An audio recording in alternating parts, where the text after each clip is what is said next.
Greetings, 𝐻𝐶 family members. How are you? How are we?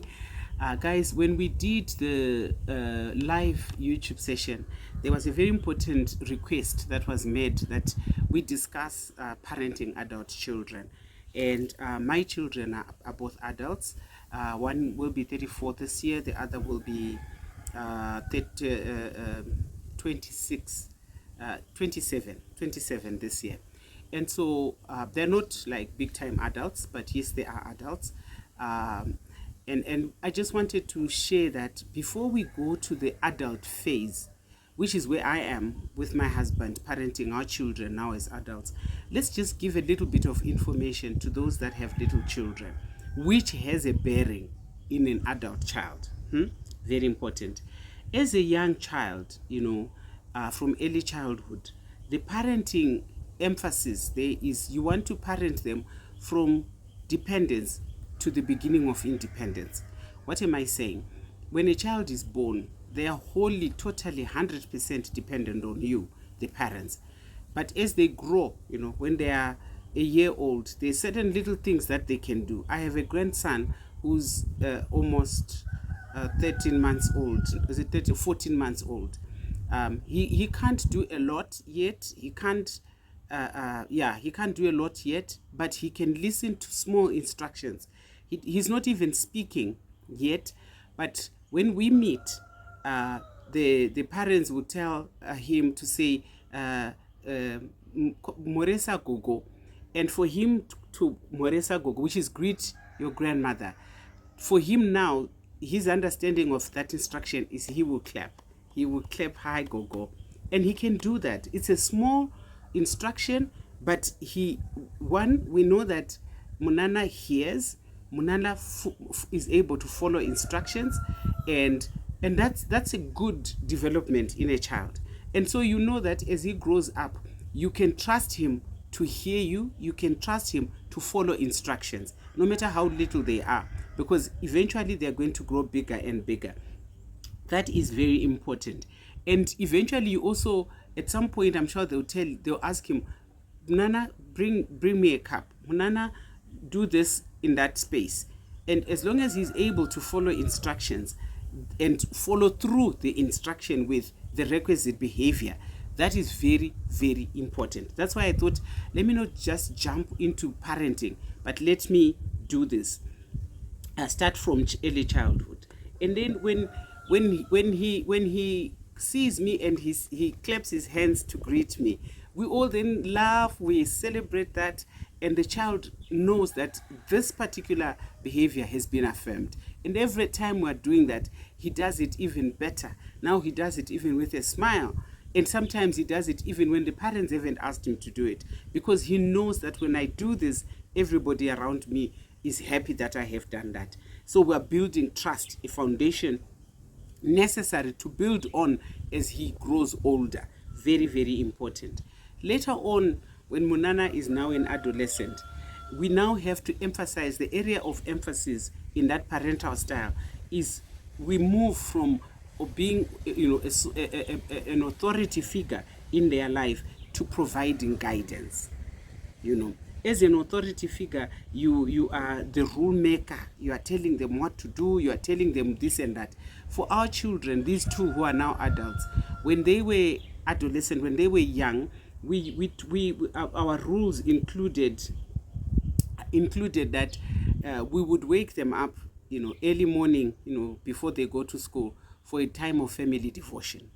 And everybody came to the table. We couldn't do it in our bedrooms because then somebody was going to sleep, even though they still slept around the table, but we did that for them. This time of devotion, the father recommended that we do, the minimum we do was about 15 minutes. If we really, really push it, 20 minutes, but my husband insisted that what we want is to train them in a habit of devotion. They may understand it, they may not understand it, but they must grow up knowing that early in the morning, you say your prayers to God. You read a verse and you say your prayers to God. And so we did that. we did that early enough such that they would be able to go back and catch a 30-minute, 40 minutes type of sleep before they then wake up for the day. When they wake up for the day, I had a set of little rules to say, when they wake up, you open your window and you open the curtains. When you've done that, you spread your sheets. They would not be straight. I'm not asking for perfection here. They would the linen will not be straightened out, but they will do something as an effort towards learning how to do it properly. And then after doing that, if it's a weekend, they can come out and brush their teeth and begin to do whatever else they want to do. But if it's a school day, they have to bath in the morning and then come in and take their breakfast, and then they start their morning like that. And then every step of the way we would support them, by the way. When they are young and they're not able to bath themselves, you could bath them. But by the time they start grade 1, my children, I would allow them to bath themselves. And then we would do a proper bathing where we supervise and everything over the weekend. During the course of the week, we just want them to learn and to master these things. And then you do a little examination to see if they're clean enough. But you are beginning to have a relationship where they do certain things by themselves, you do certain things for them as a parent. And then the next age after being adolescents, at adolescence there are many things also maybe that I could just hint. And this is where with puberty comes for a girl menstruation, for a young man they begin to grow, a breaking of the voice and everything. All those little stages that are happening, you have to provide information. You have to allow them to ask questions. You have to be with them to illustrate and demonstrate certain things. A little while ago, in 2023, I think it is, I have a grandchild from a niece of mine. And when I visited them because the mother had not been well. I visited them. They're not in Harare. I visited them where they are. And when I arrived, the mother said, opportunity, please, Gogo, address some issues with, your granddaughter. And we did. And that girl was in a state where she was waiting for someone to talk to her about these things. I had a session with her about menstruation. I allowed her to ask me questions. We ended up that day, the final, end of that day, we went to the shops. We bought a kit.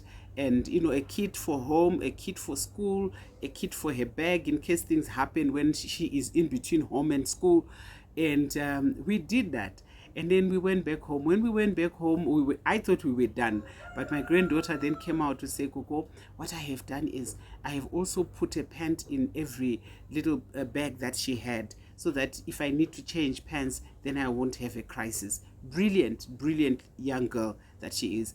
Now, almost 2 years later, she is good to go. Didn't she have any mishaps? I'm sure she had a few mishaps, but she is confident and courageous to know that Gogo taught me to do these things. That's what I'm talking about. We have to be able to do that. And then so from adolescence, we now go to them becoming a young adult. As a young adult, we are guiding them, more emphasis is on guidance and to mentorship. Okay? As an adolescent is authority to guiding them, guidance. That's the emphasis at adolescence. But as a young adult, you're now moving from guidance to mentorship in this relationship.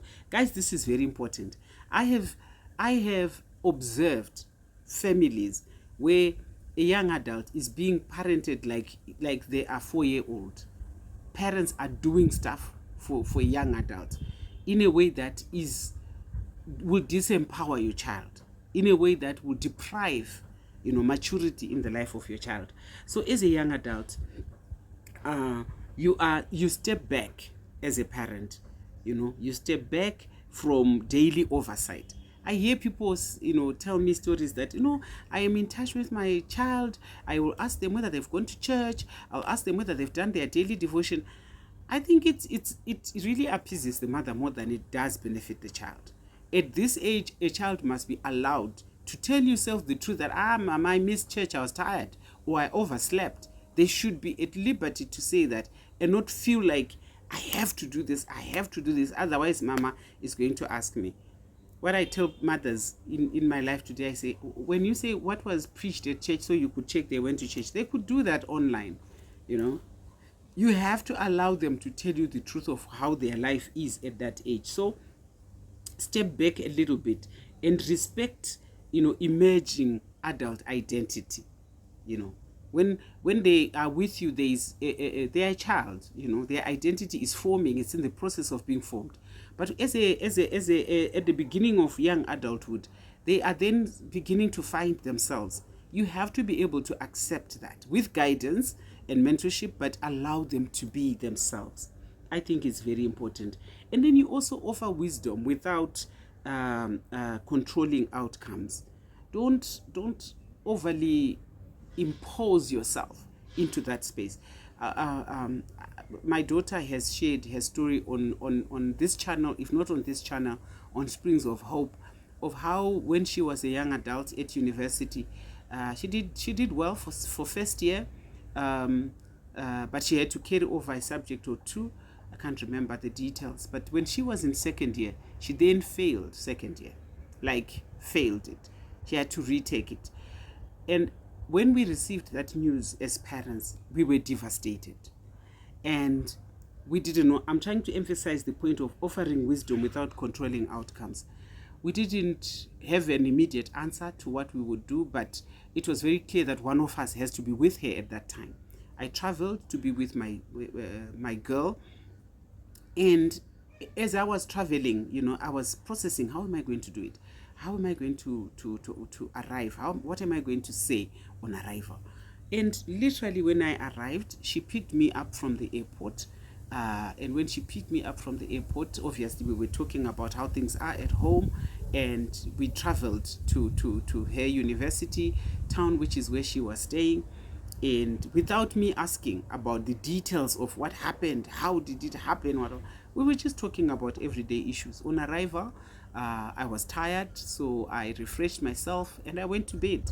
I'm sure I ate and I went to bed. And the next day, I woke up with better clarity that I'm not on mission to discipline my child. I'm not on mission to punish my child. I'm on mission to love my child. I'm on mission to give support, and I'm on mission to listen and understand my child. So I decided I wasn't going to ask that matter. I just woke up in the morning. She woke up. We were sleeping on the same bed. She woke up, went on with her day. I went on with my day. Day one. I did that for 5 weeks, dearly beloved. I did not ask for further details.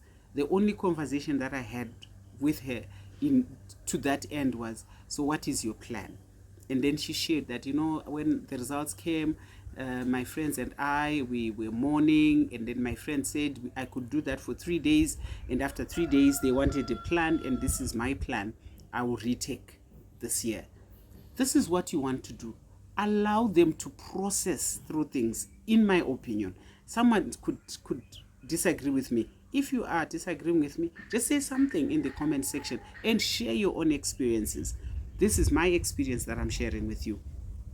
And when she told me that she was planning to retake second year and the university had agreed for her to do that, I spent the rest of that time attending to other aspects of her life. Like we went through her personality profile, we went through what does it mean for you, we went through other things outside of the elephant that was in the house, because I felt that elephant had been shot dead. It had been dealt with when she made up her mind to retake the course.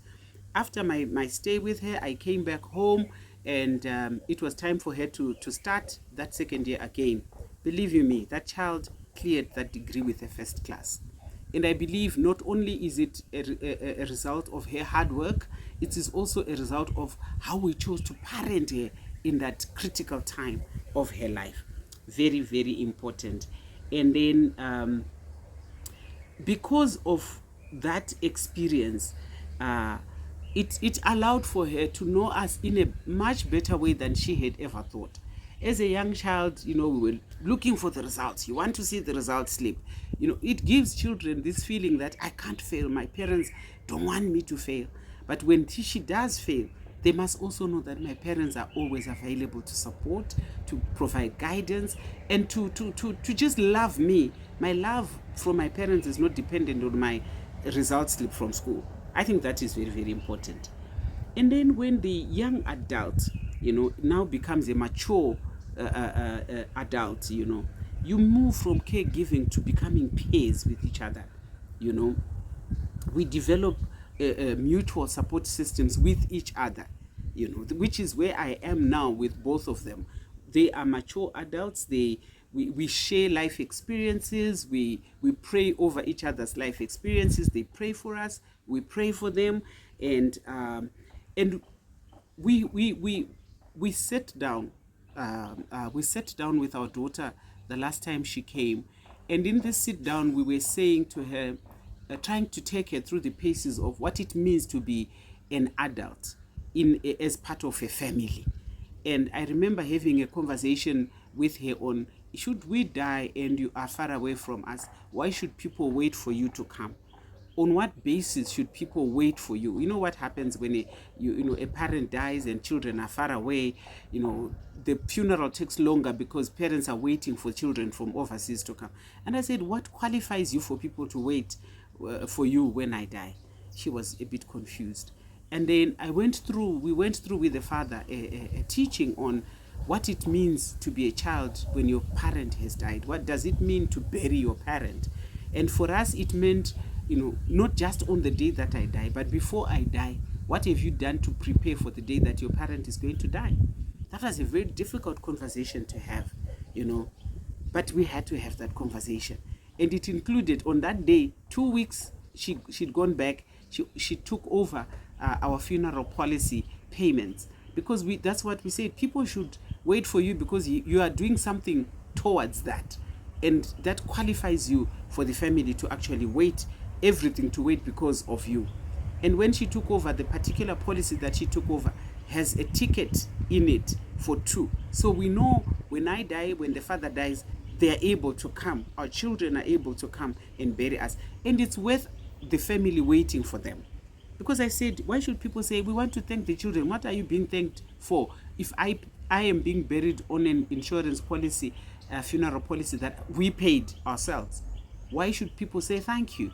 With your dress and your fascinators and everything, obviously dressed up, to kill on our funeral.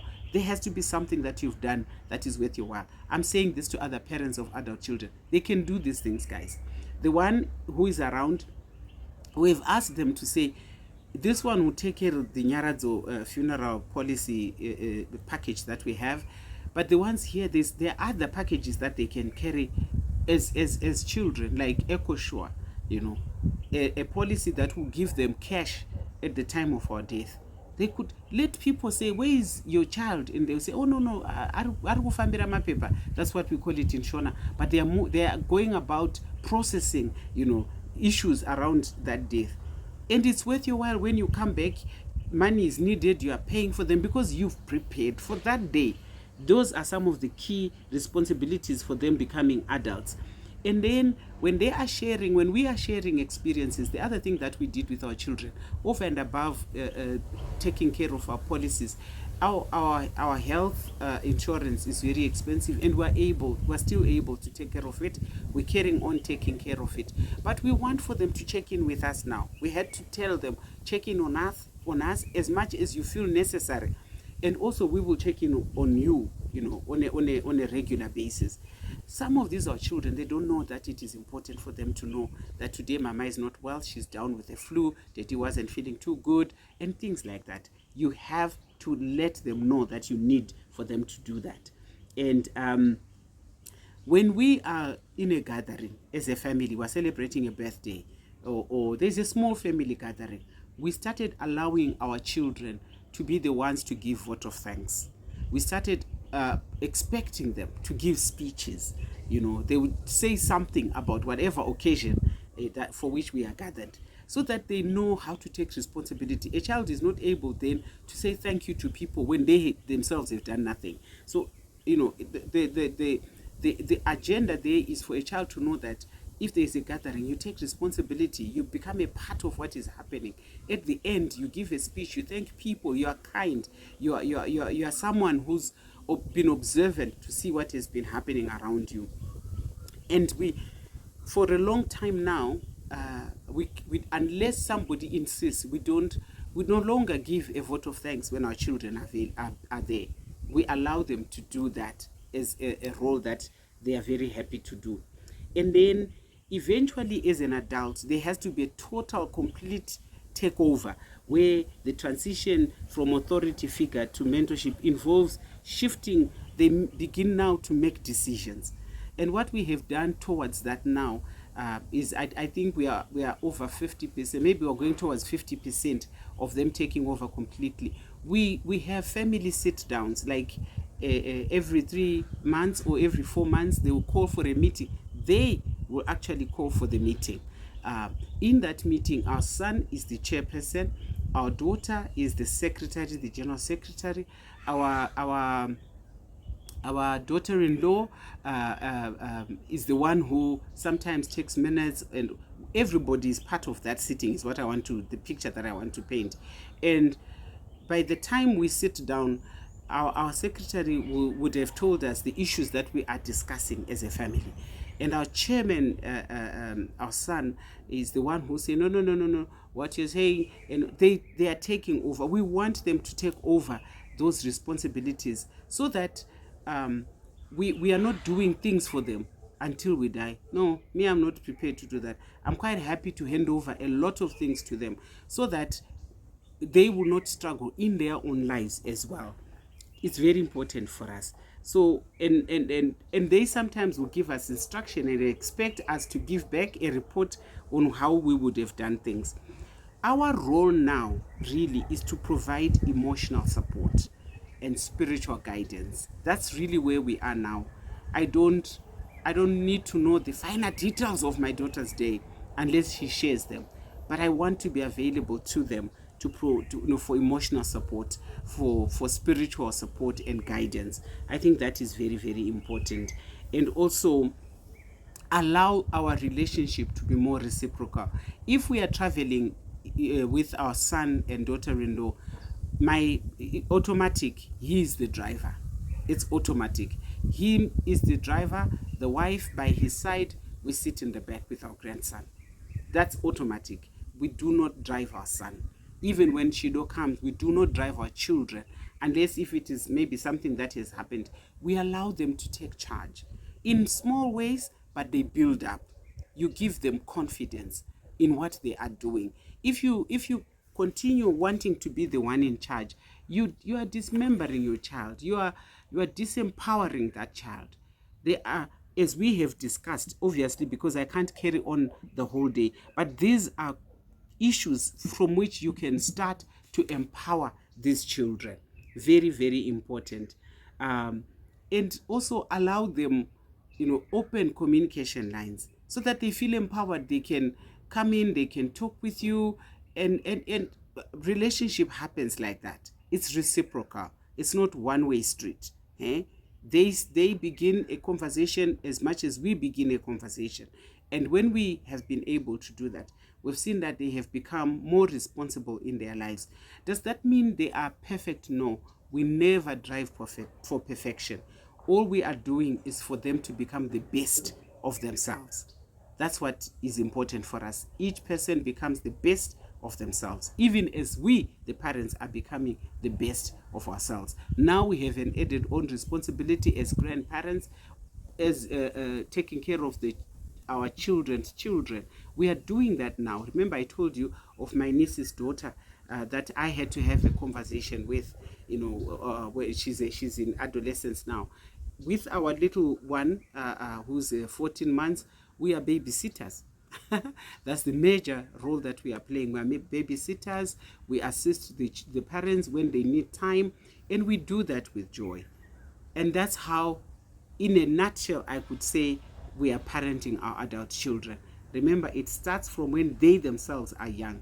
Your parental style then builds on to who they become as adults. Thank you so much, Kitchen Sink family members. Please subscribe, comment, share, and like. And please, please, please, please, I want to see you at the next video that we're going to give. Thank you. Good day.